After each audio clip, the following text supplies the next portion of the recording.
Hello everyone, my name is Ruchitha N.P. I am from Bangalore, Karnataka. I completed my BE in Electronics and Communication Engineering from Engineering Institute of Technology in the year 2023. After completing my graduation, I decided to build my career in embedded domain. One of my seniors suggested IIES to me. Then I joined IIES for PG Diploma in Embedded System Design and Development course.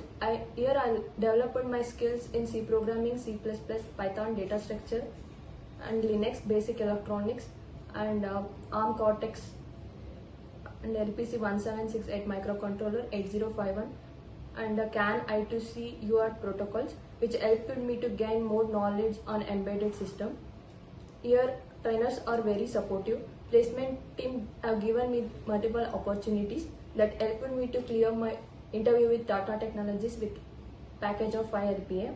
I would like to thank the placement team and the entire faculty members and the IIES staff supporting me to start my career in top core company.